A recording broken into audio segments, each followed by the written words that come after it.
شروع اللہ کے نام سے جو بڑا مہربان نہایت رحم کرنے والا ہے۔ قرب قیامت کا ایک ایسا فتنہ جس کا خوف اور دبدبہ ہر زمانے میں پایا جاتا تھا۔ اس فتنے کا ذکر اگر صحابہ کرام کی مجلس میں ہو جاتا تو صحابہ زارو قطار رونا شروع کر دیتے اور اس فتنے سے اللہ پاک کی پناہ مانگتے۔ دوستو، آج کی اس ویڈیو میں بات کروں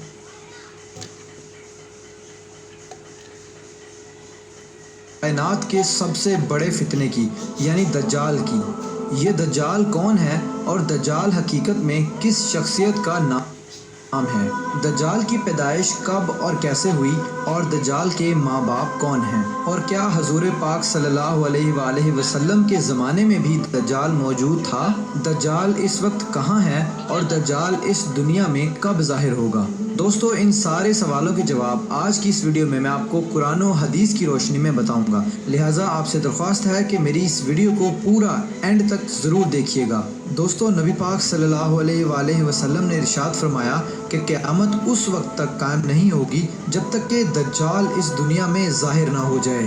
دجال کی ظاہری نشانیاں اور شکل و صورت کے بارے میں نبی پاک صلی اللہ علیہ وآلہ وسلم نے ارشاد فرمایا کہ دجال چھوٹے قد کا ہوگا اور وہ بدصورت ہوگا، اور وہ ایک آنکھ سے اندھا ہوگا اور اس کے دونوں پاؤں ٹیڑھے ہوں گے، اور اس کے جسم میں بہت زیادہ بال ہوں گے، اس کے سر کے بال گھنگریالے ہوں گے اور اس کا رنگ سرخ یا گندمی ہوگا، اور اس کی ناک طوطے کی چونچ جیسی ہوگی۔ اور دجال کی سب سے واضح نشانی یہ ہوگی کہ اس کے ماتھے پر کاف فا را لکھا ہوگا، جس کو ہر مسلمان پڑھ لے گا، چاہے وہ پڑھا لکھا ہو یا پھر ان پڑھ ہو، لیکن کافر اور فاسق لوگ اس کو نہ پڑھ سکیں گے۔ دوستو، دجال جب اس دنیا میں ظاہر ہوگا تو لوگوں کے سامنے وہ پرہیزگار بن کر رہے گا تاکہ لوگ زیادہ سے زیادہ اس کی پیروی کریں، لیکن اندر سے وہ کافروں کی طرح ظالم ہوگا۔ دجال سب سے پہلے نبوت کا دعویٰ کرے گا، جب اس کے ماننے والوں کی تعداد زیادہ ہو جائے گی تو اس کے بعد یہ خدائی کا دعویٰ کر دے گا۔ دجال ایک بہت بڑی سواری پر سوار ہو کر پوری روئے زمین پر گردش کرے گا۔ وہ سواری اتنی بڑی ہوگی کہ اس کی آنکھوں کا درمیانی فاصلہ 40 گز ہوگا۔ دوستو، دجال کے پاس بے شمار طاقت اور بے شمار مال و دولت کے خزانے ہوں گے۔ اس روئے زمین کی زیادہ تر نہروں پر اس کا قبضہ ہوگا اور اس کی اجازت کے بغیر کوئی بھی پانی نہ پی سکے گا۔ یہ لوگوں کو گمراہ کرنے کے لیے طرح طرح کی شودہ بازیاں دکھائے گا۔ یہ آسمان کو حکم دے گا تو وہ بارش برسائے گا، یہ زمین کو حکم دے گا تو وہ سبزہ اگائے گی۔ اس وقت دجال اپنے آپ کو خدا کہے گا۔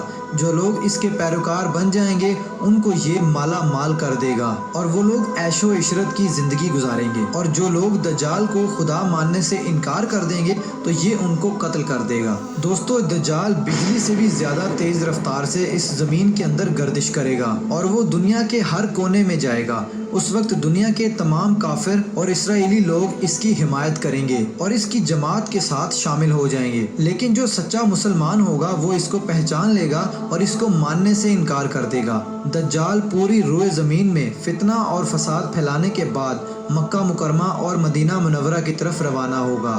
جب یہ مکہ میں داخل ہونے کی کوشش کرے گا تو اس کو مکہ میں داخل ہونے سے روک دیا جائے گا اور آخرکار مکہ سے ذلیل و خوار ہو کر مدینہ منورہ کی طرف جائے گا۔ اس وقت مدینہ منورہ کے 7 دروازے ہوں گے اور ہر دروازے پر اللہ تبارک و تعالیٰ کی طرف سے ایک نگہبان فرشتہ مقرر ہوگا جو اس کو مدینہ منورہ میں داخل ہونے نہیں دے گا۔ اس وقت دجال مکہ اور مدینہ کے باہر کھڑے ہو کر ایک خوفناک چیخ مارے گا۔ اس وقت مکہ اور مدینہ کے اندر جو بھی لوگ منافقین ہوں گے وہ اس کی آواز سن کر باہر نکل آئیں گے اور دجال کے گروہ میں شامل ہو جائیں گے۔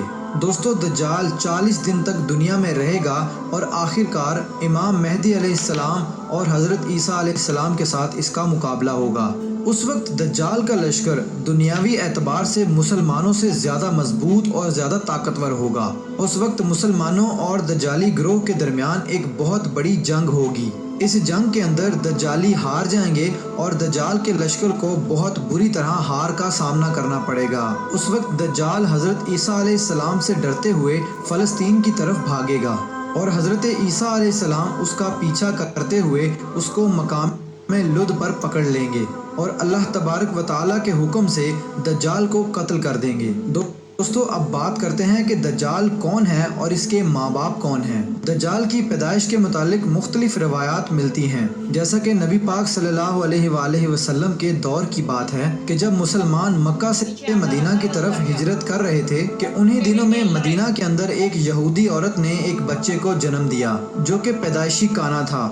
پیدائش کے اعتبار سے یہ بچہ بہت عجیب و غریب تھا۔ بچپن میں یہ بچہ مدینے کے اندر بچوں کے ساتھ کھیلا کرتا تھا اور آہستہ آہستہ یہ بچہ مدینے کے اندر مشہور ہونے لگا اور مدینے کے اندر اس نے اپنے اوپر وحی آنے کا دعویٰ کر دیا اور یہ بچہ لوگوں کے ساتھ عجیب و غریب اور پر اسرار باتیں کرنے لگا۔ جب اس کی ماں کو یہ علم ہوا تو اس کی ماں حضور پاک صلی اللہ علیہ وآلہ وسلم کی خدمت میں آئی اور اپنے بیٹے کا سارا حال نبی پاک صلی اللہ علیہ وآلہ وسلم کو بتایا، اور اس بچے کی ماں حضرت محمد صلی اللہ علیہ وآلہ وسلم سے گزارش کرنے لگی کہ آپ اس بچے کا معائنہ کریں کہ یہ کیا کر رہا ہے۔ ایک دن آپ صلی اللہ علیہ وآلہ وسلم صحابہ کرام کے ہمراہ اس بچے کا معائنہ کرنے کے لیے اس کے گھر کی طرف روانہ ہوئے تو آپ نے رستے میں اس بچے کو انصاری بچوں کے ساتھ کھیلتے ہوئے دیکھا۔ اس بچے کا نام ابن سیاد تھا۔ اس وقت آپ صلی اللہ علیہ وآلہ وسلم کے ساتھ عمر بن خطاب رضی اللہ تعالی عنہ اور دیگر صحابہ کرام بھی موجود تھے۔ اس وقت ابن سیاد بلوغت کے قریب تھا لیکن جوان نہیں ہوا تھا۔ آپ صلی اللہ علیہ وآلہ وسلم اس کے قریب گئے لیکن اس کو پتہ نہ چلا تو آپ صلی اللہ علیہ وآلہ وسلم نے اس کی کمر پر ایک ضرب لگائی اور ابن سیاد سے فرمایا کہ کیا تم گواہی دیتے ہو کہ میں اللہ کا رسول ہوں؟ تو ابن سیاد نے آپ صلی اللہ علیہ وآلہ وسلم کی طرف دیکھا اور کہا کہ میں گواہی دیتا ہوں کہ آپ اللہ کے رسول ہیں۔ پھر ابن سیاد نے آپ صلی اللہ علیہ وآلہ وسلم سے کہا کہ کیا آپ گواہی دیتے ہیں کہ میں اللہ کا رسول ہوں؟ تو آپ صلی اللہ علیہ وآلہ وسلم نے ابن سیاد کو چھوڑ دیا اور فرمایا کہ میں اللہ اور اس کے رسولوں پر ایمان لایا۔ اس کے بعد آپ صلی اللہ علیہ وآلہ وسلم نے ابن سیاد سے پوچھا کہ تو کیا دیکھتا ہے؟ تو ابن سیاد نے کہا کہ میں سمندر پر عرش دیکھتا ہوں۔ تو اس وقت آپ صلی اللہ علیہ وآلہ وسلم نے ارشاد فرمایا کہ وہ ابلیس کی چال ہے۔ تو اس وقت ابن سیاد نے حضرت محمد صلی اللہ علیہ وآلہ وسلم کو بتایا کہ میرے پاس سچی اور جھوٹی خبریں آتی ہیں۔ یہ بات سن کر آپ صلی اللہ علیہ وآلہ وسلم نے فرمایا پھر تو تیرا معاملہ الٹ ہو گیا۔ اس کے بعد آپ صلی اللہ علیہ وآلہ وسلم نے ابن سیاد سے فرمایا کہ میں نے تیرے لیے ایک چھپانے والی چیز چھپائی ہے۔ دراصل اس وقت آپ صلی اللہ علیہ وآلہ وسلم نے اپنے دل کے اندر لفظ دخان سوچا تھا۔ تو ابن سیاد آپ صلی اللہ علیہ وآلہ وسلم سے کہنے لگا کہ آپ نے دل کے اندر جو چیز چھپائی ہے وہ الدخ ہے۔ تو اس پر آپ صلی اللہ علیہ وآلہ وسلم نے ارشاد فرمایا کہ ذلیل ہو جا، تیری قدرت بڑھ نہیں سکتی۔ اس وقت حضرت عمر رضی اللہ تعالی عنہ نے فرمایا کہ اگر آپ مجھے اجازت دیں تو میں اس کی گردن اڑا دوں۔ اس وقت آپ صلی اللہ علیہ وآلہ وسلم نے ارشاد فرمایا کہ اسے چھوڑ دو، کہ اگر تو یہ سچا ہے تو اسے قتل نہیں کر سکتا، اور اگر یہ جھوٹا ہے تو اسے قتل کرنے میں کوئی بھلائی نہیں۔ دوستو مدینے کے لوگ ابن سیاد کے بارے میں کہا کرتے تھے کہ بعض شیاطین اس کے پاس آتے تھے جو اسے عرش الہی کی خبریں دیا کرتے تھے، جبکہ آپ صلی اللہ علیہ وآلہ وسلم نے ابن سیاد کے بارے میں سکونت اختیار کی ہے، کیونکہ آپ صلی اللہ علیہ وآلہ وسلم کی طرف یہ وحی نہیں کی گئی کہ ابن سیاد کی حقیقت کیا ہے، جبکہ بعض لوگ ابن سیاد کو ہی دجال مانتے ہیں، اور چند صحابہ کرام کا خیال بھی یہی تھا۔ اور ایک دوسری روایت میں ملتا ہے کہ حضرت عمر رضی اللہ تعالی عنہ آپ صلی اللہ علیہ وآلہ وسلم کے سامنے ابن سیاد کو اس بات کا اقرار کرتے اور نہ ہی انکار کرتے۔ دوستو ابن سیاد کے اندر ایسی بہت ساری نشانیاں موجود تھی جو کہ ہو بہو دجال کی نشانیاں تھی۔ یہی وجہ ہے کہ اس دور کے اندر صحابہ کرام بھی ابن سیاد کو دجال کہا کرتے تھے، اور بعض مفسرین کا یہ کہنا ہے کہ ابن سیاد ہی وہ شخص ہے جو قیامت کے قریب دجال بن کر ظاہر ہوگا۔ حضرت ابو سعید خدری رضی اللہ تعالی عنہ بیان کرتے ہیں کہ ابن سیاد مجھ سے کہنے لگا کہ میں دجال کے ماں باپ کو بھی جانتا ہوں اور رضی اللہ تعالیٰ عنہ نے ابن سیاد سے کہا کہ کیا تو اس بات کو پسند کرتا ہے کہ تو ہی دجال ہو؟ تو اس وقت ابن سیاد نے کہا کہ اگر مجھے دجال بنایا گیا تو میں اس بات کو ناپسند نہیں کروں گا کہ میں دجال بنوں، یعنی کہ میں دجال بننا پسند کروں گا۔ دوستو، بعض مفسرین کا کہنا ہے کہ ابن سیاد دجال نہیں ہے، کیونکہ یہ بعد میں آپ صلی اللہ علیہ وآلہ وسلم پر ایمان لے آیا تھا، بلکہ دجال حضرت سلیمان علیہ السلام کے دور میں جنات اور انسانوں کے ملاپ سے پیدا ہوا تھا اور اس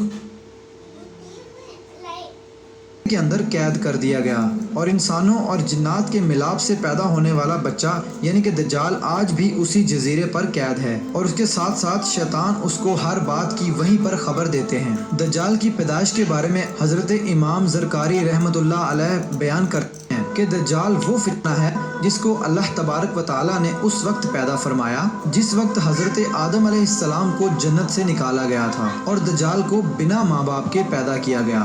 دوستو، حقیقت تو یہ ہے کہ دجال قیامت کے قریب ظاہر ہوگا، اور اس کی جو نشانیاں ہوں گی وہ آپ صلی اللہ علیہ وآلہ وسلم کی احادیث میں واضح طور پر مل جاتی ہیں۔ لیکن یہ دجال کہاں ہے، اور یہ کہاں سے آیا، اور یہ کیسے پیدا ہوا، اور اس کے ماں باپ حقیقی طور پر کون ہیں، اس کے بارے میں کسی کو کوئی علم نہیں ہے۔ اس کا علم صرف اللہ تبارک و تعالیٰ کی ذات کے پاس ہے۔ اللہ پاک ہی بہتر جانتا ہے کہ دجال حقیقت میں کون ہے اور وہ کیسے پیدا ہوا۔ اللہ تبارک و تعالیٰ سے دعا ہے کہ اللہ پاک اپنے پیارے حبیب حضرت محمد صلی اللہ علیہ وآلہ وسلم کے صدقے ہم سب کو دجال کے فتنے سے بچائے اور ایمان کی سلامتی کے ساتھ ہمیں زندگی گزارنا اور مرنا نصیب فرمائے۔